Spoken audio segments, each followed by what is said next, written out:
میرے در کھلے ہیں، آجا میں نے تیری غلطیوں کو معاف کر دیا۔ فرماتے ہیں جب گنہگار بندہ اپنے رب کے دروازے پہ اس طرح آتا ہے اور کہتے ہیں رب کریم میری خطاؤں کو معاف کر دے، میرے گناہوں کو معاف کر دے، اے بے قطعوں کے دستگیر، اے دکھی دلوں کو سکون دینے والے، اے غمزدہ دلوں کو تسلی دینے والی ذات، اے پریشان دلوں کو سکون بخشنے والی ذات، اے بے سہارا لوگوں کا سہارا بننے والی ذات، اے گناہوں کے پردوں میں گناہوں کو اپنی رحمت کے پردوں میں چھپا لینے والی ذات، تو میرے لیے رحمت فرما دے، مجھے در در کے دھکے کھانے سے بچا لے، اللہ اپنی ناراضگی سے بچا لے، میں صلح کرنے کے لیے حاضر ہو گیا ہوں، پروردگار آئندہ نیکوکاری کی زندگی عطا فرما۔ تو جب بندہ اس طرح پیش کر دیتا ہے اللہ رب العزت بندے کی توبہ کو قبول کر لیتے ہیں۔ اللہ تعالی ہمیں سچی توبہ کرنے کی اور توبہ کر کے یہاں سے اٹھنے کی توفیق عطا فرما دے۔ وآخر دعوانا ان الحمد۔ حتیٰ کہ رمضان المبارک میں ایک رات آتی ہے جس کو لیلۃ القدر کہا جاتا ہے، جس رات قرآن اترا تھا۔ اس رات میں انسانوں کے گناہ ویسے ہی معاف کر دیے جاتے ہیں۔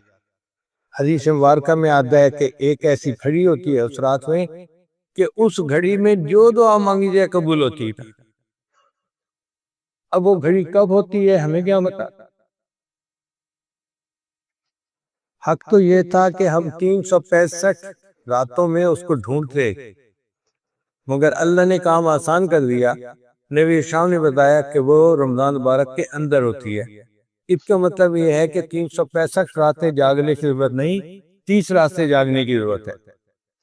پھر بندہ سوچتا ہے کہ 30 راتیں جاگنا تو بڑا مشکل کام ہے، تو نبی شام نے کام اور آسان کر دیا، فرمایا کہ تم رمضان مبارک کے آخری عشرے میں لیلۃ القدر کو تلاش کرو۔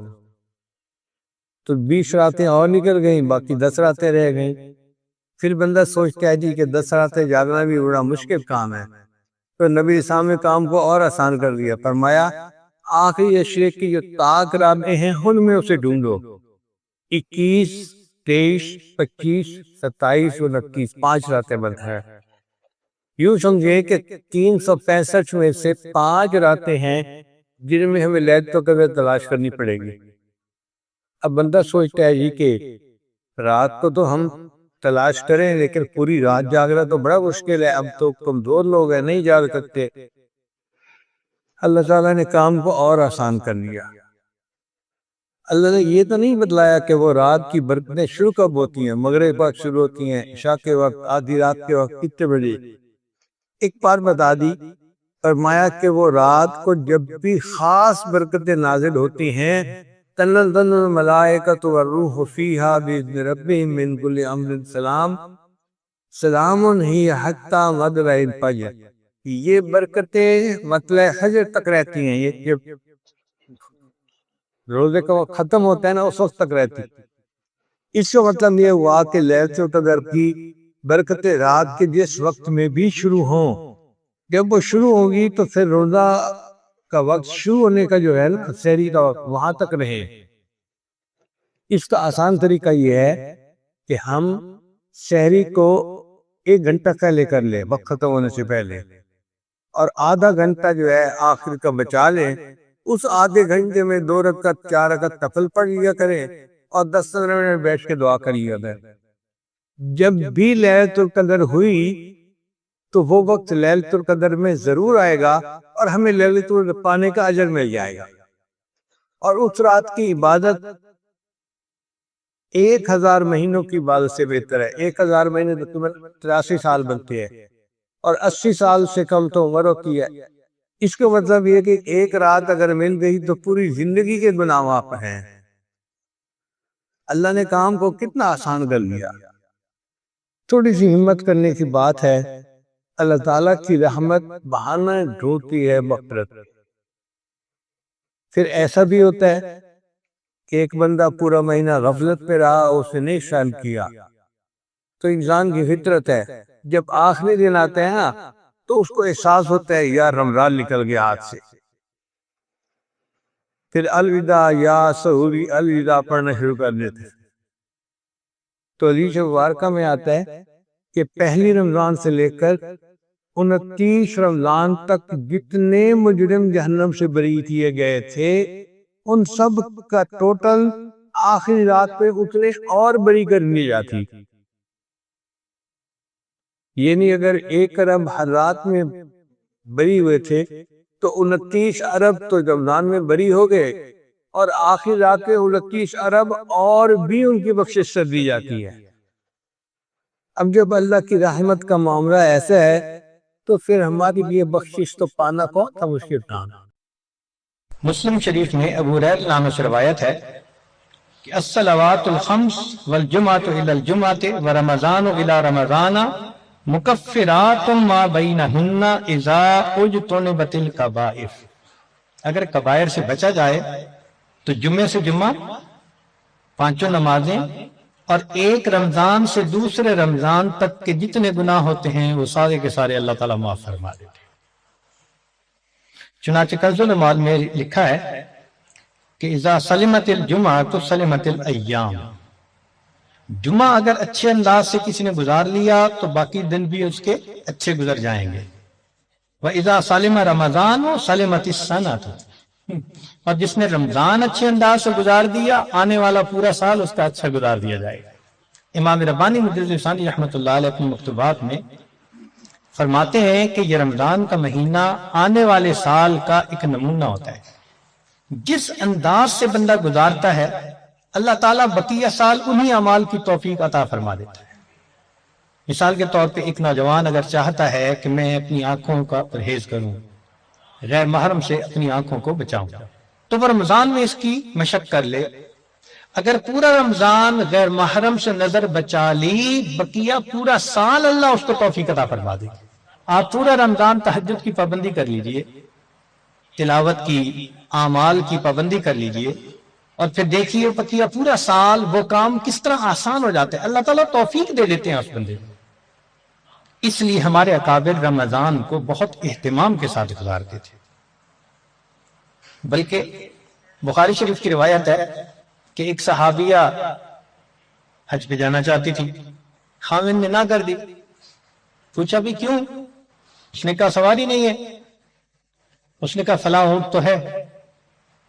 اس نے کہا وہ میں نے صدقے کی نیت کر لی، اب وہ میرا نہیں، وہ اللہ کا ہے، اب میں تمہیں نہیں لے کے جا سکتا. خاموش ہو گئی. خاوند جفت کر کے واپس آیا تو وہ عورت نبی الاسلام کی خدمت میں حاضر ہوئی. اے اللہ کے حبیب صلی اللہ علیہ وسلم، میرا بڑا جی چاہتا تھا میں حج کروں، مگر میرے خاوند نے کہا کہ سواری نہیں، اور میں نے صدقے کا اونٹ تھا بتایا تو اس نے کہا میں اس کو نہیں استعمال کر سکتا.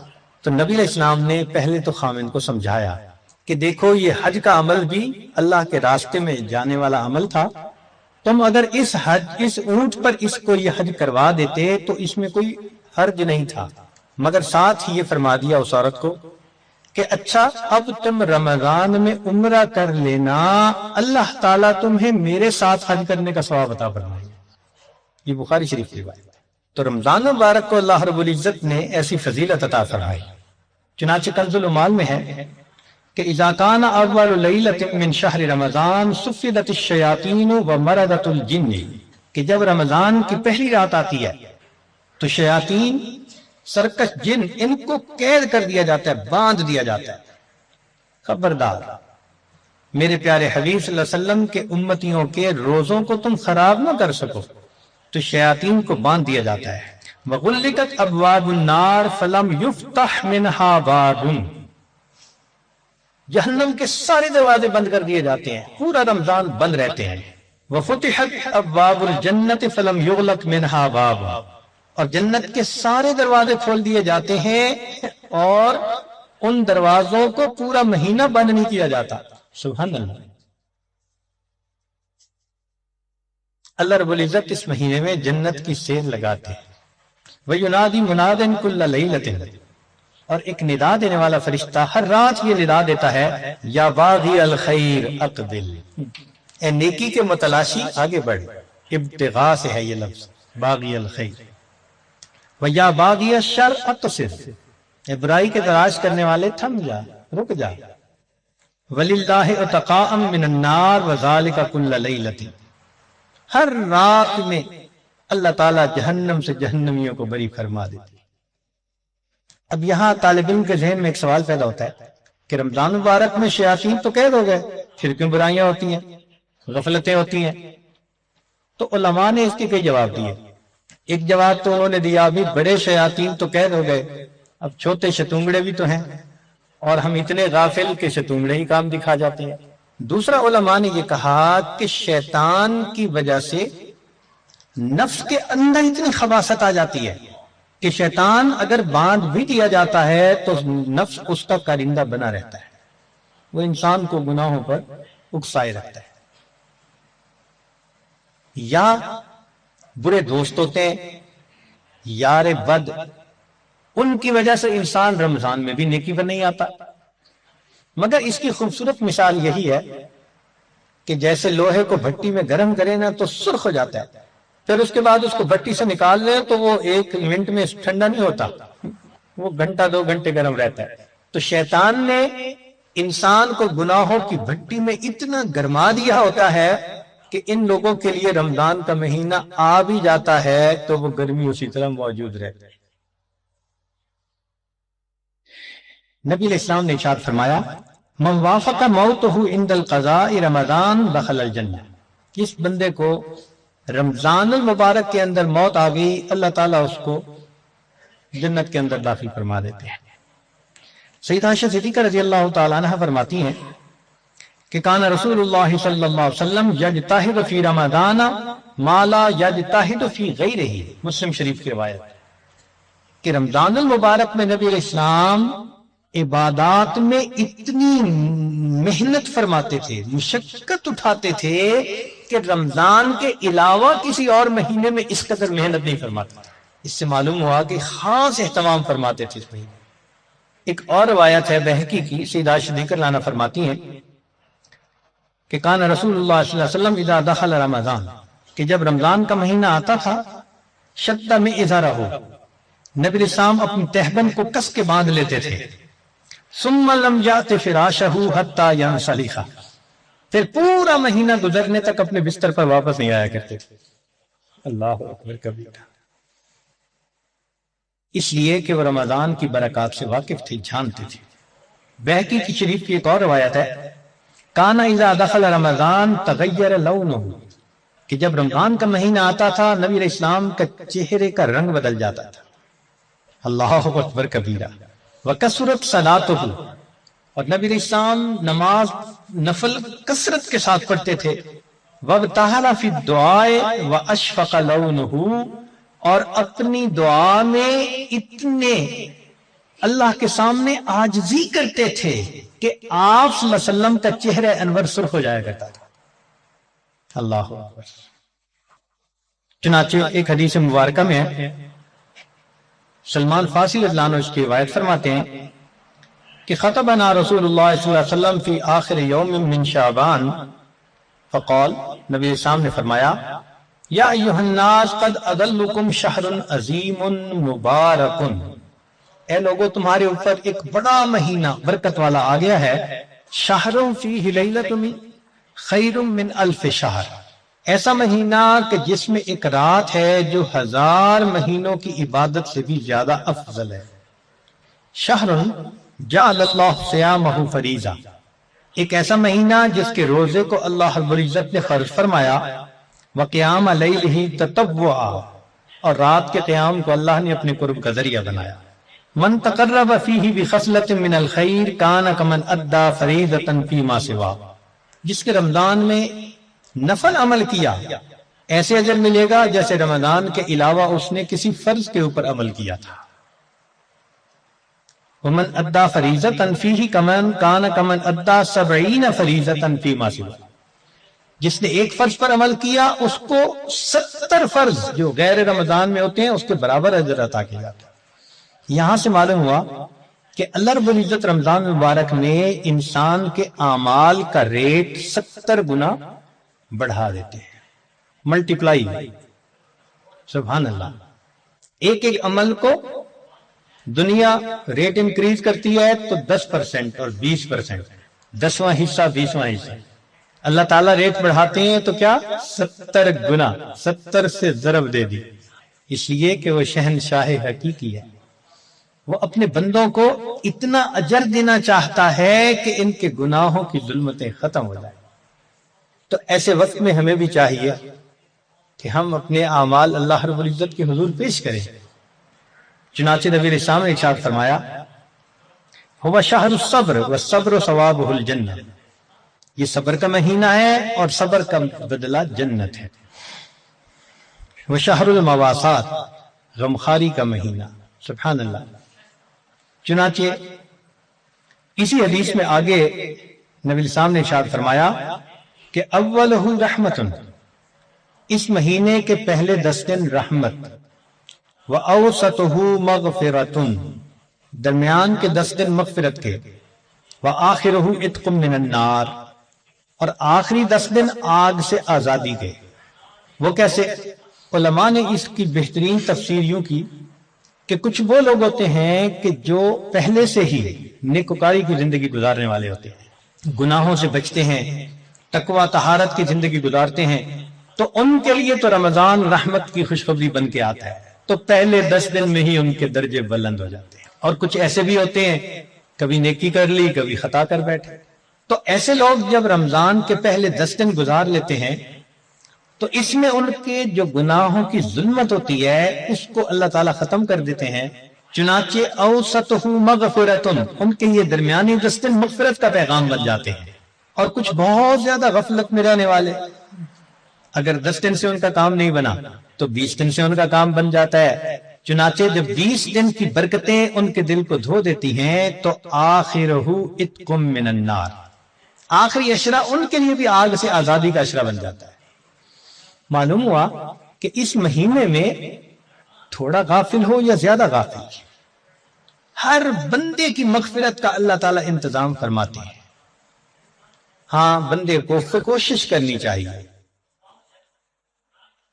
اگر کوئی آدمی خود ہی بے توجہ بن کر زندگی گزارے اور رمضان کا احترام ہی نہ کرے تو وہ تو پھر اپنا قصور ہے نا، ورنہ یہ اس کو احساس ہو گیا کہ مجھے رمضان مبارک کے اس مہینے میں اللہ کا قرب حاصل کرنا ہے، اس مہینے کی برکتیں اتنی ہیں کہ ایک لمحہ کی برکت انسان کو ولی بنانے کے لیے کافی ہے۔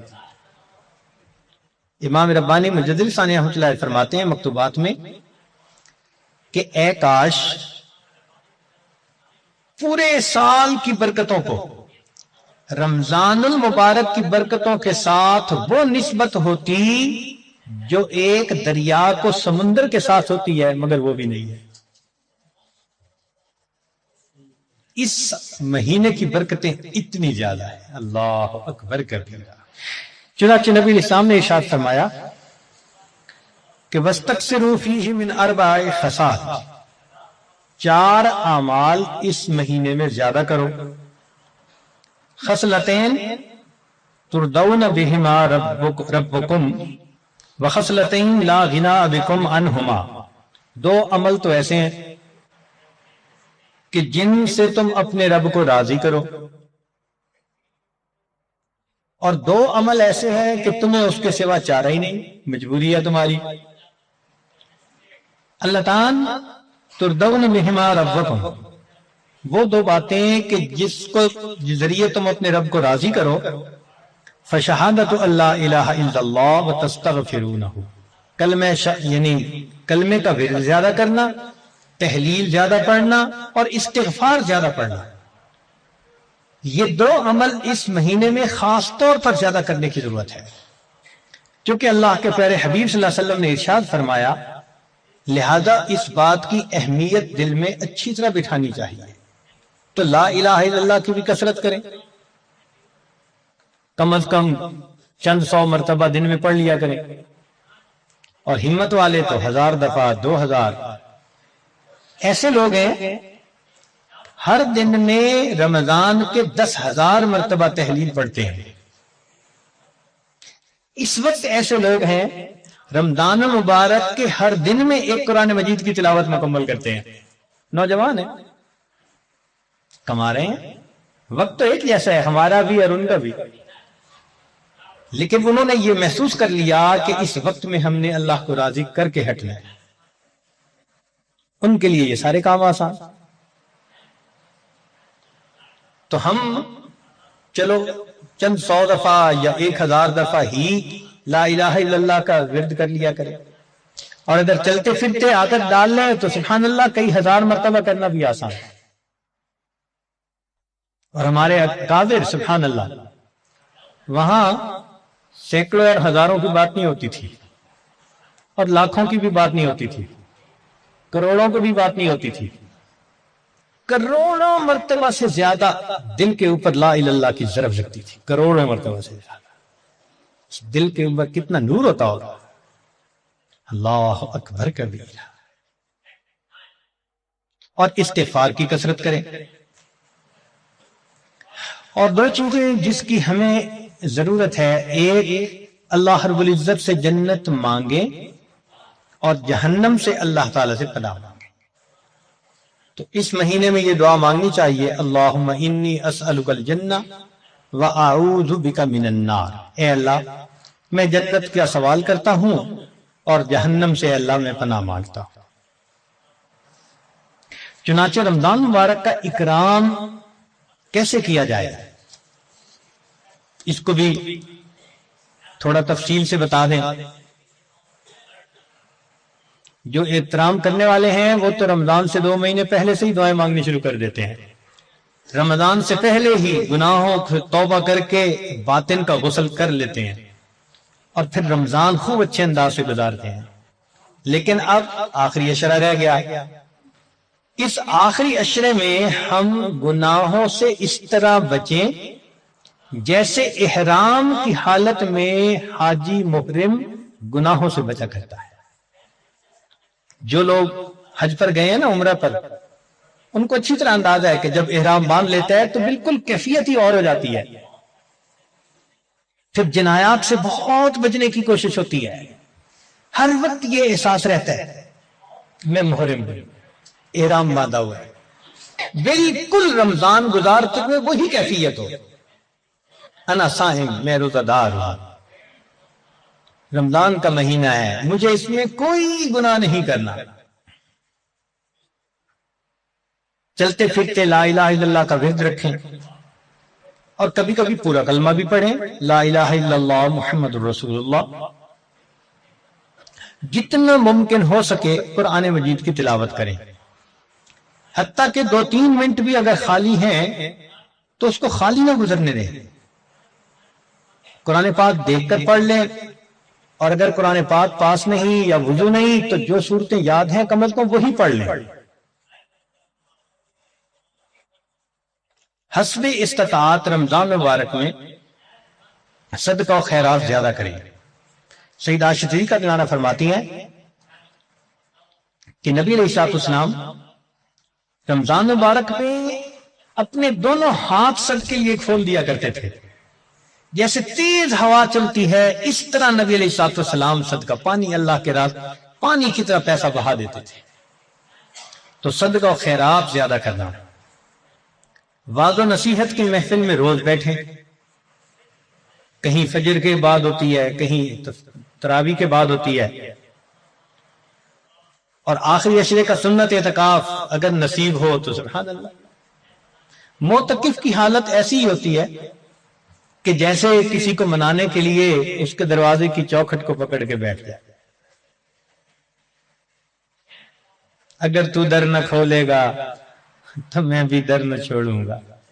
بس نیت کر لے کہ اے رب کریم آپ کو مجھے منا کے اٹھنا ہے۔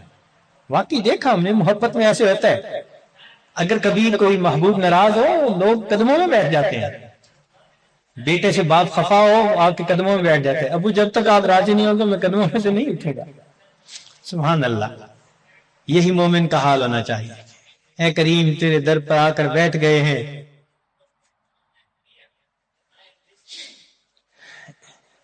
اجازت ہو تو آ کر میں بھی شامل ان میں ہو جاؤں، سنا ہے کل تیرے در پر ہجوم عاشقاں ہوگا۔ عشق محبت والے 10 دن فارغ کرتے ہیں اللہ کے سامنے، دن رات عبادت میں گزارنے کی کوشش کرتے ہیں، اور دعاؤں میں پھر انسان خوب عاجزی اور زاری کرے۔ اس طرح رمضان مبارک کی قدردانی کیجیے۔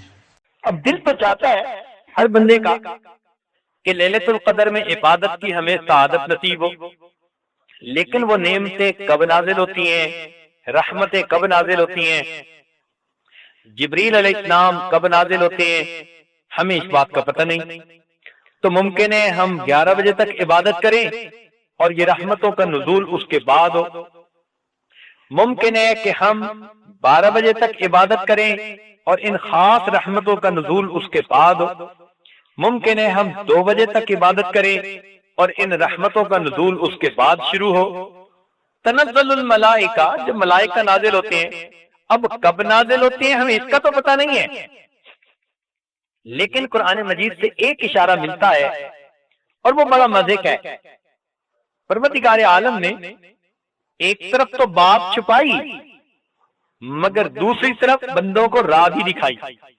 جیسے ماں بچے کو کچھ دینا چاہتی ہے تو چھپا دیتی ہے مگر کچھ ڈائریکشنز بھی دے دیتی ہے، دل میں ہوتا ہے کہ میں نے اس کو محروم تو نہیں کرنا، تھوڑی سی کوشش کرے گا تو اس کو مل جائے، تو ایک طرف تو چھپا بھی دیتی ہے اور دوسری طرف اشارے سے بتا بھی جاتی ہے۔ یوں ہی لگتا ہے کہ اللہ تعالیٰ بندوں پر اتنے مہربان ہیں کہ لیلۃ القدر کو ایک طرف تو چھپا دیا کہ اس کو تم ڈھونڈنے کے لیے اعتکاف میں بیٹھو، راتوں کو جاگو، مگر دوسری طرف اشارہ بھی کر گئے۔ یہ اوپن سیکرٹ ہے پروردگار کا، کہنے کو تو راز ہے مگر اس راز کو ایک طرف سے بتا بھی گئے۔ وہ کیا کہ پروردگار نے یہ بتا دیا کہ جب وہ فرشتے نازل ہوتے ہیں، برکتیں نازل ہوتے ہیں، ہی حتی مطلع الفجر، وہ رحمتیں اور برکتیں طلوع فجر تک نازل ہوتی رہتی ہیں۔ اب ہمیں یہ تو نہیں پتا کہ وہ کس رات میں کب شروع ہوں گی، لیکن اتنا پتا ہے کہ جو رات بھی ہوگی اور جب بھی اس میں وہ رحمتیں نازل ہوں گی تو وہ رحمتیں سحری کا وقت ختم ہونے تک جاری رہیں گی۔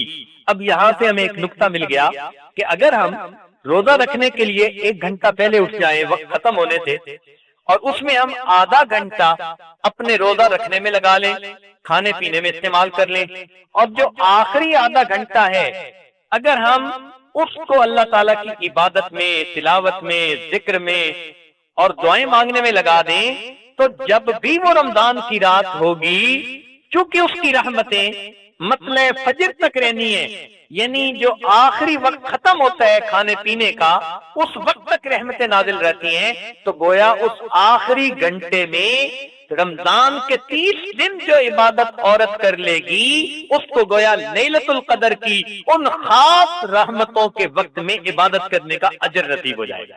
اور عام طور پر آپ دیکھیں گی کہ شیطان اور نفس ایسے مکار ہیں کہ بس ایسی نیند طاری کر دیتے ہیں، مردوں کو کہیں گی بھی صحیح عورتیں اٹھیں، اچھا اٹھتا ہوں، اور کوئی آدھا گھنٹہ پہلے اٹھے گا، کوئی 15 منٹ پہلے اٹھے گا، کوئی 10 منٹ پہلے اٹھے گا اور پانی کا گھونٹ پی کے کہہ لے گا چلو روزہ رکھ لیا۔ تو نبی علیہ السلام نے فرمایا ہمارے اور اہل کتاب کے روزوں میں فرق یہ ہے کہ وہ بغیر سحری کے روزہ رکھتے تھے اور ہم لوگ سحری کے ساتھ روزہ رکھتے ہیں۔ تو ایک تو وہ کھانا ویسے ہی عبادت کا کھانا، اور دوسرا اس وقت میں اللہ تعالیٰ کی طرف سے وہ خاص رحمتیں ہوتی ہیں، لہذا عورتوں کو چاہیے کہ افطاری کے وقت کی بھی قدر کریں اور سحری کے جو آخری آدھا گھنٹے اس کی بھی قدر کریں۔ جن کو بھی کھانا کھانا ہے ان کا کھانا دسترخوان پہ آپ 1 گھنٹہ پہلے رکھ دیجئے، اب اس کو جب کھانا چاہیں کھا لیں، آپ اپنے آخری گھنٹے میں مصلی پہ آ جائیں۔ عائشہ صدیقہ رضی اللہ عنہا نے پوچھا اے اللہ کے نبی، اگر میں لیلۃ القدر پاؤں تو کیا دعا کروں؟ دیکھو امت پر ان کا کتنا بڑا احسان ہے۔ نبی علیہ السلام نے فرمایا کہ اگر تم لیلۃ القدر پاؤ تو یہ دعا مانگنا، اللہم انک عفو تحب العفو فاعف عنی، اے اللہ آپ تو معاف کرنے والے ہیں، معاف کرنے کو پسند فرماتے ہیں، اے اللہ مجھے بھی معاف فرما دیجیے۔ تو یہ اتنی پیاری دعا ہے کہ آپ اس کو کم از کم جو ہے کئی مرتبہ اس وقت میں مانگ سکتی ہیں۔ تو اس آخری وقت میں کچھ استغفار کی تسبیح پڑھ لی، درود پاک پڑھ لیا، کلمہ پڑھ لیا، اور لا الہ الا انت سبحانک انی کنت من الظالمین چند مرتبہ یہ پڑھ لیا اور یہ دعا مانگ لی، اور اس کے بعد ویسے بیٹھ کر اللہ سے دعائیں مانگی۔ تو یہ روزانہ کا